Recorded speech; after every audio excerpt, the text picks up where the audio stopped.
September 1941. A Royal Air Force airfield somewhere in southern England. Squadron leader Eric Smith climbs out of the cockpit of America's newest fighter plane, the Bell P-39 Airacobra. His face tells the entire story before he speaks a single word. For the past several weeks, the RAF's Elite 601 Squadron has been conducting extensive combat evaluation tests on this American aircraft. Today, they will deliver their official verdict to the waiting commanders. Smith walks toward the assembled officers, removes his leather flight helmet, and speaks 5 words that will seal this airplane's fate forever. Not suitable for combat operations. The Americans had promised the Royal Air Force a revolutionary fighter aircraft that would change the nature of aerial combat. What the British received instead was something they considered an expensive and dangerous disappointment that threatened the lives of any pilot who flew it. The P-39 had looked impressive on paper. An engine mounted behind the pilot.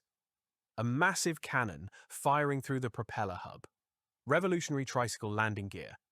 But in actual flight testing, the aircraft revealed serious problems that no amount of optimism could overcome. The British pilots who tested it found an aircraft that was difficult to fly and deadly to its own crew. Within months of that damning evaluation, nearly every single P-39 in British service would be rejected, crated up, and shipped away from England. The Royal Air Force gave the aircraft a dismissive nickname that captured their complete contempt for this American fighter. They called it the Iron Dog. American pilots who were forced to fly the P-39 in the Pacific Theater had equally unkind names for the aircraft that they considered a death trap. The Airacobra seemed destined for the scrap heap of aviation history. Just another promising design that failed miserably to deliver on its theoretical potential. Bell Aircraft Corporation, the small company that had staked its entire future on this revolutionary fighter design, watched in absolute horror as their creation was dismissed and rejected by everyone who flew it in combat conditions. The company had dreamed of building the fighter of the future, an aircraft that would make Bell a major player in American aviation. Instead, they found themselves producing thousands of airplanes that nobody seemed to want. Factory warehouses filled with unsold P-39s. The Iron Dog had become the aircraft that could not find a home anywhere in the world. But here is where this story takes a completely unexpected turn that nobody could have predicted. The airplane that Britain dismissed as completely inadequate would go on to achieve something truly extraordinary during World War II. It would score more aerial victories than any other American fighter design of the entire war. But not in American hands. Not in British hands. In the hands of Soviet pilots who would take this rejected machine and transform it into the most feared fighter aircraft on the entire Eastern Front. This is the story of how an airplane nobody wanted became a legend. To truly understand why the British rejected the P-39 Airacobra, we need to travel back in time to Buffalo, New York, in the year 1937. In a modest factory building on the outskirts of the city, a small company called Bell Aircraft Corporation was struggling to survive in a competitive industry dominated by giants. Unlike established aviation companies like Curtiss-Wright, Douglas, or Boeing, Bell was a newcomer with limited resources but unlimited ambition. Their chief designer, a brilliant engineer named Robert Woods, had developed a radical vision for a new kind of fighter aircraft. Woods wanted to build a fighter unlike anything the world had ever seen before. His revolutionary design placed the engine behind the pilot rather than in front, connected to the propeller by an extension shaft that ran between the pilot's legs. This unusual configuration created space in the nose for something no other single-engine fighter could offer. A massive 37mm cannon that would fire directly through the center of the propeller spinner. One well-aimed shot from this weapon could destroy absolutely any aircraft in existence. The design also featured revolutionary tricycle landing gear that would make ground handling far easier than conventional fighters. The United States Army Air Corps was genuinely intrigued by Bell's unusual proposal when it crossed their desks. In October of 1937, they awarded Bell a contract to build a prototype aircraft with the military designation XP-39. Bell's engineers worked around the clock for months to transform Woods's revolutionary vision into a flying aircraft. When the XP-39 finally took to the skies, it was immediately clear that something special had been created. The aircraft was fast, maneuverable, and that massive cannon delivered devastating firepower. The Army Air Corps was impressed enough to order 13 additional service test aircraft for extensive evaluation. Then came the modifications that would ultimately define the P-39's entire destiny during World War II. The Army wanted changes to meet their specific operational requirements for a ground attack aircraft. They demanded more armor protection for the pilot who would be flying low over enemy positions. They wanted more ammunition storage capacity for extended combat missions. They required self-sealing fuel tanks to prevent the catastrophic fires that killed so many pilots. Each change added weight to the airframe. More critically, the Army decided to remove the turbo-supercharger that maintained engine power at high altitudes. This single decision to remove the turbo-supercharger would haunt the P-39 Airacobra for its entire operational service life. Without this critical device, the aircraft's performance dropped dramatically at altitudes above 15,000 feet, where the air grew thin. At sea level and low altitude, the P-39 remained fast and nimble, genuinely one of the best fighters available anywhere. But at 20,000 feet and above, where European air battles were increasingly being fought between Britain and Germany, the Airacobra became sluggish, unresponsive, and dangerously vulnerable to enemy fighters. The Army Air Corps accepted this significant limitation because they envisioned the P-39 primarily as a ground attack aircraft that would support infantry operations at low altitude. They were not planning to use it as a high-altitude interceptor against enemy bombers. But the British Royal Air Force had completely different requirements for their fighter aircraft. They needed interceptors capable of climbing rapidly to high altitude to engage German bombers and their escorts. When Britain placed their order for P-39s in 1940, they would discover the aircraft's crippling altitude problem firsthand. In 1940, the Royal Air Force was desperate for any fighter aircraft they could obtain from any source available. Britain was fighting for its very survival against Nazi Germany. The Battle of Britain had been won through incredible sacrifice. But the threat of German invasion remained constant and terrifying. Any aircraft that could fly and fight was welcome, regardless of its country of origin. The British ordered 675 P-39 Airacobras directly from Bell Aircraft, hoping that this unusual American fighter would help defend their skies against the Luftwaffe. The first P-39s arrived in England during mid-1941, and British test pilots immediately began comprehensive evaluation flights. Almost from the first takeoff, serious problems emerged that alarmed the evaluators. British pilots found the P-39 difficult and sometimes dangerous to handle in combat maneuvers. The rear engine placement created unusual center of gravity characteristics that required constant attention from the pilot. The aircraft behaved unpredictably during aggressive maneuvering, and mistakes could quickly become fatal for inexperienced pilots. The spin characteristics of the P-39 were particularly dangerous and resulted in multiple fatalities during British testing. When the aircraft entered a spin, recovery was nearly impossible due to the unusual weight distribution created by the rear-mounted engine. Several experienced test pilots died while attempting to master the aircraft's challenging handling characteristics. The RAF concluded that the P-39 was simply too dangerous for average squadron pilots to fly safely in combat conditions. Even excellent pilots sometimes lost control during aggressive maneuvering. The performance at high altitude was exactly as poor as the technical specifications had suggested it would be. British pilots reported that above 15,000 feet, the P-39 felt underpowered, sluggish, and completely outclassed by German opposition.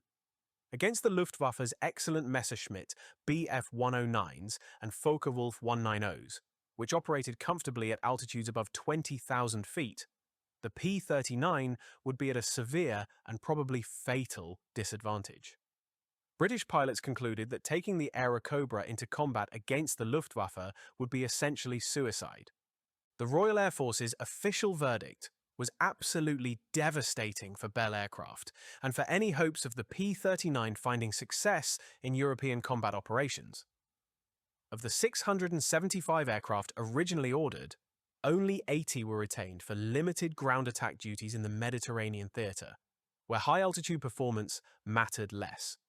The remaining aircraft, nearly 600 brand-new fighters, were rejected outright as unsuitable for combat operations. Some were eventually shipped to the Soviet Union as part of early military aid programs. Others sat abandoned in storage depots. The rejection was a complete humiliation for Bell Aircraft Corporation and threatened the company's very survival. The company that had dreamed of building the revolutionary fighter of the future now found itself producing thousands of airplanes that nobody anywhere in the world seemed to want to fly in combat. Production lines at the Bell factory in Buffalo continued rolling day and night, turning out P-39s at an impressive rate. But the aircraft coming off those production lines had nowhere useful to go. The Iron Dog had become a symbol of American aviation failure. Warehouses across the United States filled to capacity with unwanted P-39 Airacobras that had no operational purpose. The American military found limited use for some aircraft in training roles, where their unusual and demanding characteristics actually proved valuable for teaching young pilots advanced handling skills in challenging aircraft. Others were reluctantly sent to the Pacific Theater of Operations, where they performed adequately in ground attack missions, but struggled badly against Japanese fighters at higher altitudes. And then, in June of 1941, absolutely everything changed in a single day. Adolf Hitler launched Operation Barbarossa, the largest military invasion in all of human history. Over 3 million German soldiers poured across the Soviet border in a massive coordinated assault that caught Stalin's forces completely unprepared for the scale and ferocity of the attack. The Wehrmacht advanced with terrifying speed across hundreds of miles, encircling entire Soviet armies and capturing hundreds of thousands of prisoners within just the first few weeks. The Luftwaffe achieved immediate and total air superiority over the battlefields of the Soviet Union. German fighters and bombers destroyed nearly 4,000 Soviet aircraft in just the first week of combat operations.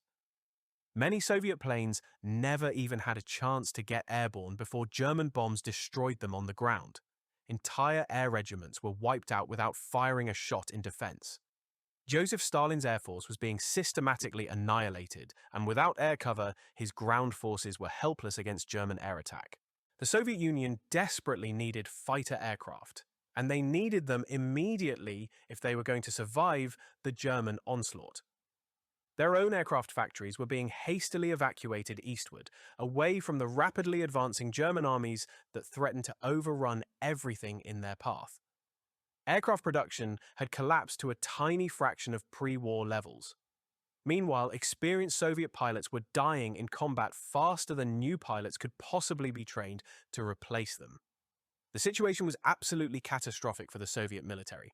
American President Franklin Delano Roosevelt faced a strategic decision that would ultimately shape the entire course of World War II. The Soviet Union was now actively fighting against the same German enemy that threatened Britain and would soon threaten America itself. If Nazi Germany managed to defeat the Soviet Union, Hitler would control resources and territory stretching from the Atlantic Ocean to the Pacific.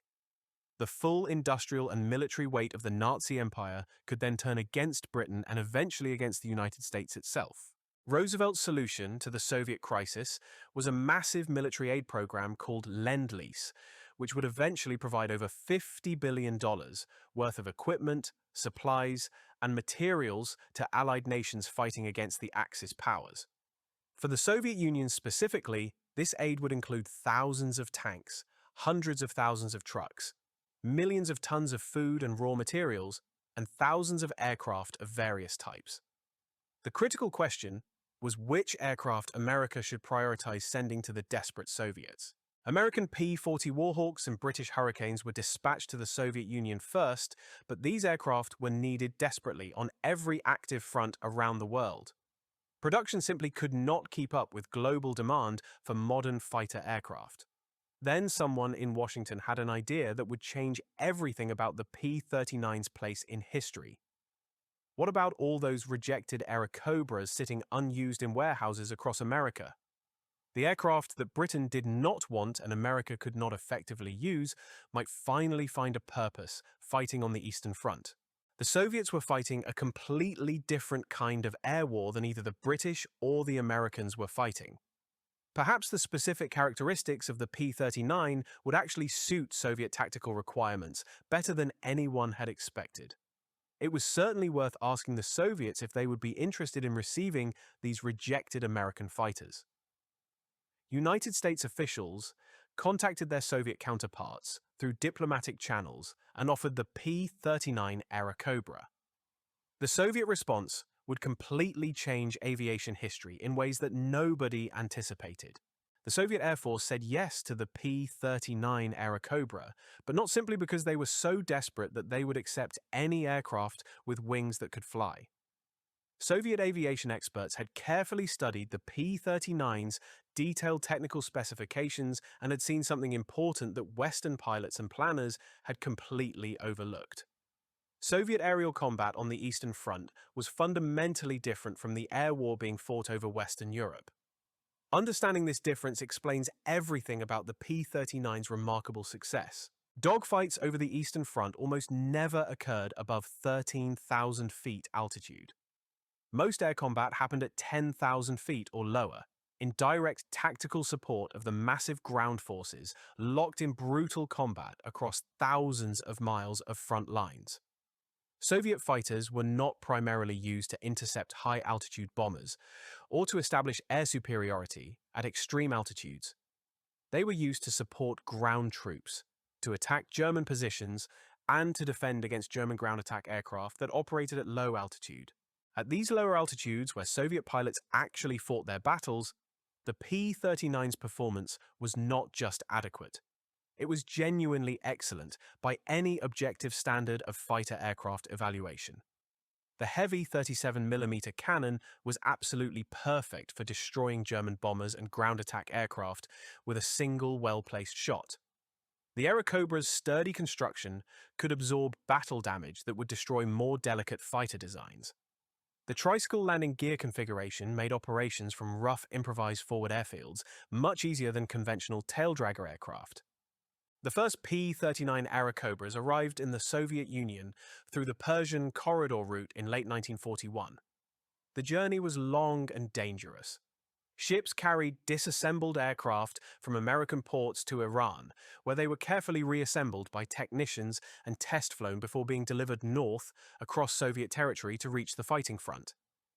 The system worked, but the process was frustratingly slow, and the route was vulnerable to potential enemy interference. Soviet military planners knew they needed a better solution to deliver aircraft in the massive quantities required. A more direct route was already being planned, one that would become legendary in the annals of military logistics history. This route was called ALSIB, an abbreviation for Alaska-Siberia. The basic concept was remarkably simple, even though the execution would prove extraordinarily difficult and dangerous.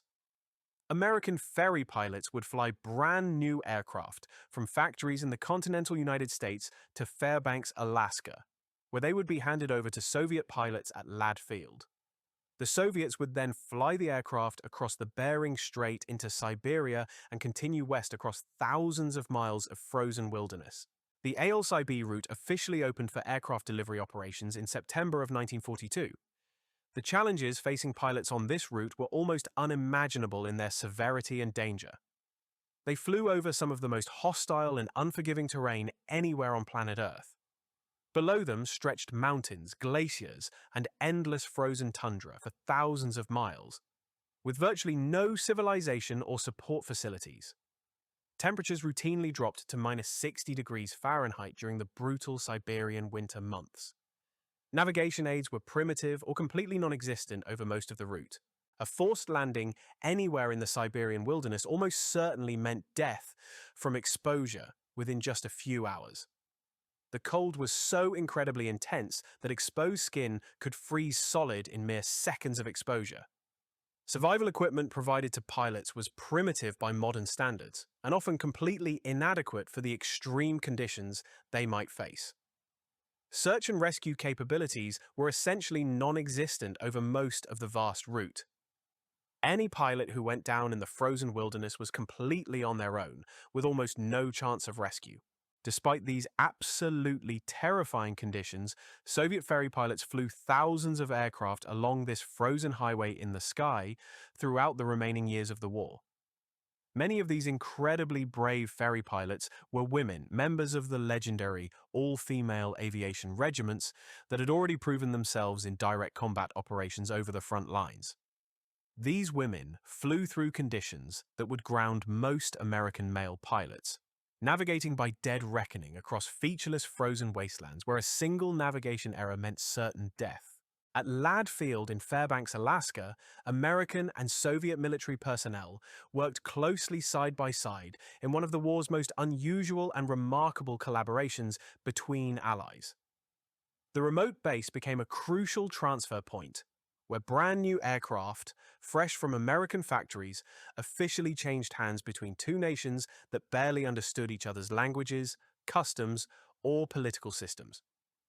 American mechanics prepared the aircraft according to precise technical specifications. Soviet pilots carefully inspected every aircraft before accepting delivery responsibility. Both sides understood exactly what was at stake in their cooperative work at Ladd Field. Every single aircraft that successfully made it through the dangerous ALSIB route meant additional firepower against their common German enemy on the distant Eastern Front. American personnel at the base marveled at the remarkable skill and absolute determination displayed by Soviet pilots who flew through conditions that most Americans would consider impossible. The Soviets in turn appreciated the consistent quality of American manufacturing and the reliability of the aircraft.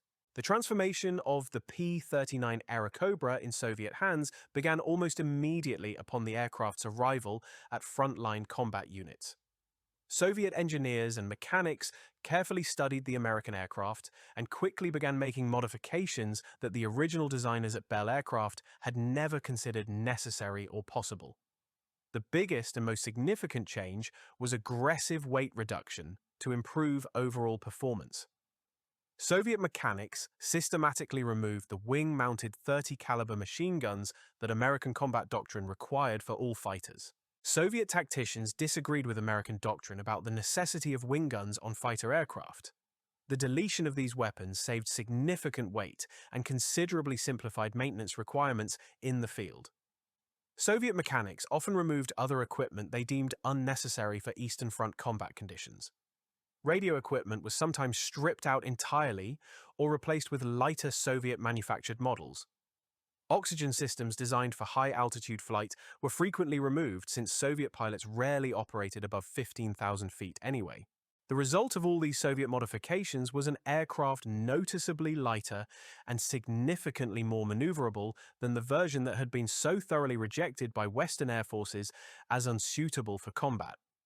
Some estimates suggest that Soviet modification programs reduced the P-39's combat weight by several hundred pounds, which dramatically improved acceleration, climb rate, and turning performance.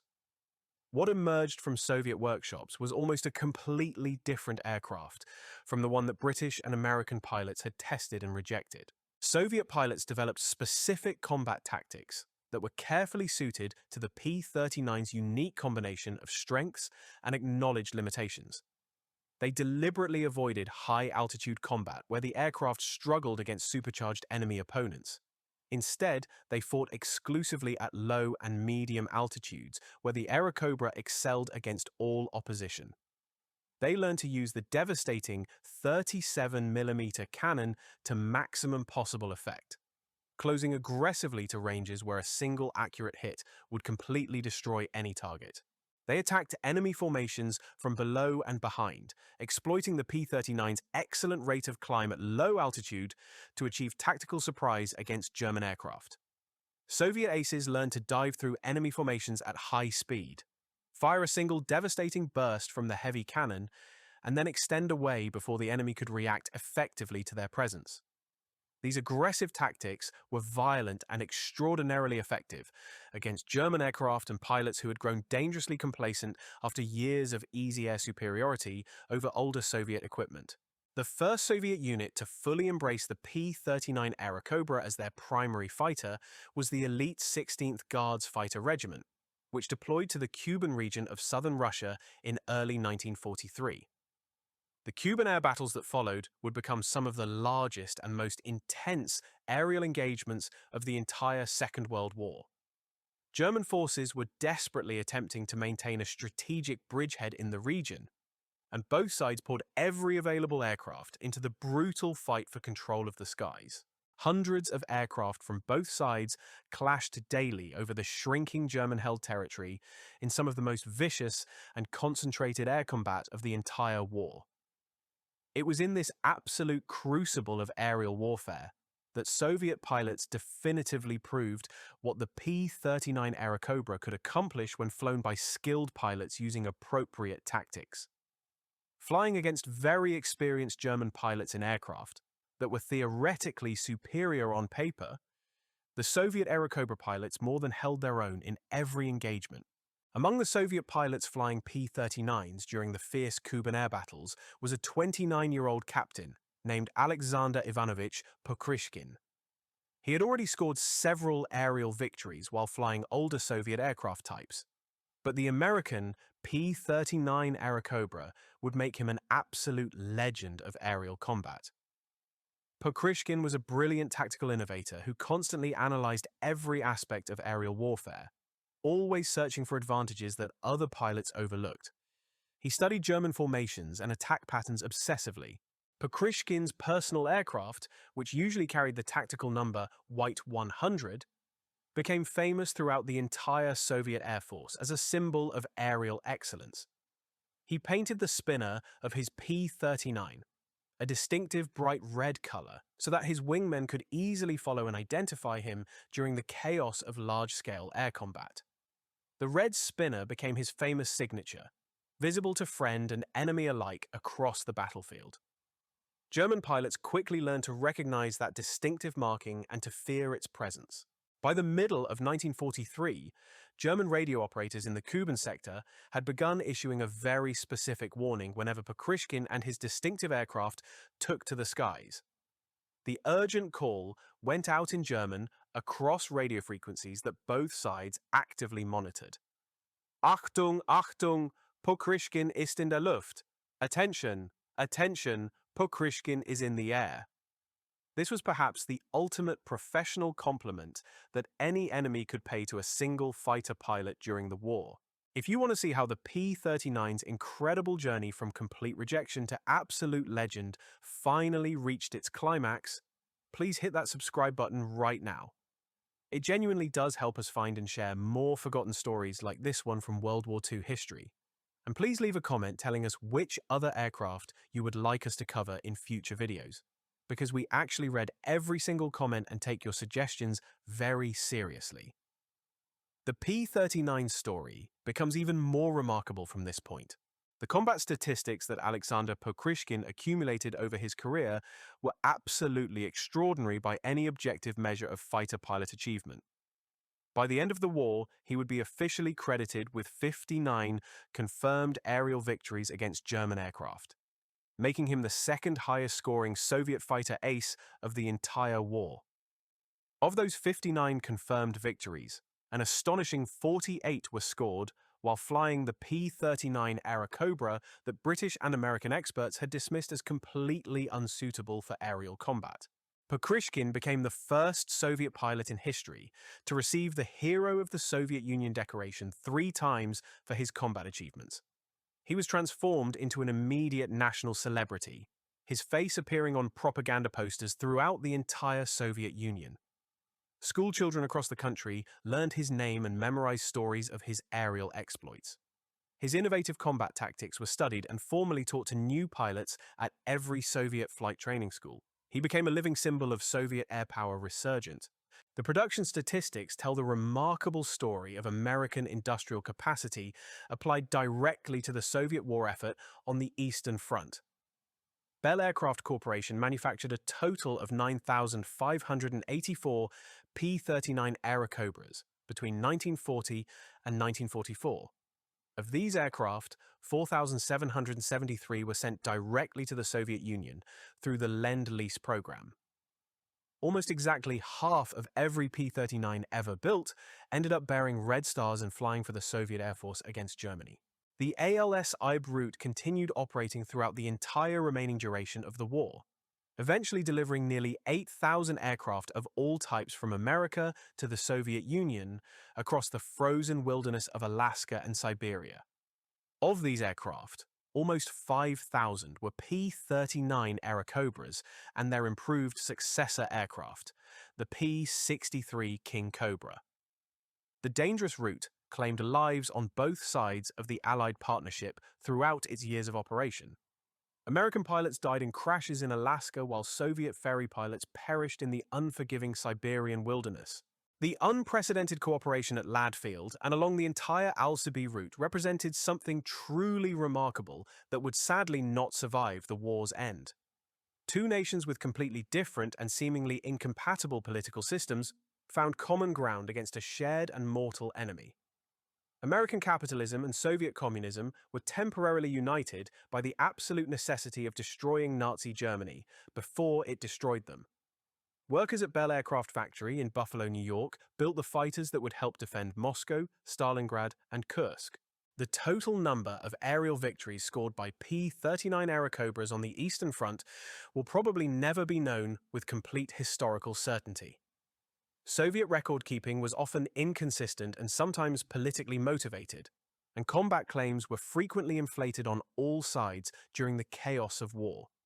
Conservative historical estimates suggest that Soviet P-39 pilots destroyed at least 15,000 German aircraft during the course of the war.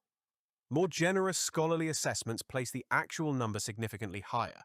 The contribution of Lend-Lease to the ultimate Soviet victory over Nazi Germany remains actively debated by historians to the present day. Some scholars argue that American aid was absolutely decisive to Soviet survival, providing crucial equipment and supplies at critical moments when Soviet industry was still recovering from the catastrophic losses and disruptions of 1941. Other historians contend that the Soviet Union possessed sufficient resources to eventually win, regardless of foreign assistance. The workers at Bell Aircraft in Buffalo and Wheatfield, New York, deserve proper historical recognition for their crucial role in the eventual Allied victory over Nazi Germany. They built nearly 10,000 P-39 Airacobras in just over 4 years of intensive wartime production. Most of these factory workers never knew where their aircraft ended up, or what those aircraft accomplished against the common enemy. The assembly line workers who riveted fuselages together and installed engines were never told that half their production was going directly to Russia. The aircraft they built helped destroy the German Luftwaffe. The airplanes they assembled helped win the largest air war in all of human history. American hands built the weapons on factory floors in New York. Soviet hands flew those weapons to glory over the battlefields of Russia. The direct connection between an American factory floor and the skies over Stalingrad was profound and historically consequential for the final outcome of the Second World War. This was Lend-Lease in action, American industry and Soviet courage combining against a common enemy. The P-39 Airacobra was completely rejected by Britain, consistently undervalued by America, and transformed by the Soviet Union into one of the most effective fighter aircraft of the entire Second World War. It scored more confirmed aerial victories than any other American fighter design built during the war years. Most of those victories came under a foreign flag and in a foreign sky, but they were still victories made possible by American workers, American factories, American engineering, and American industrial capacity, built in Buffalo, delivered through Alaska, flown to glory over Russia.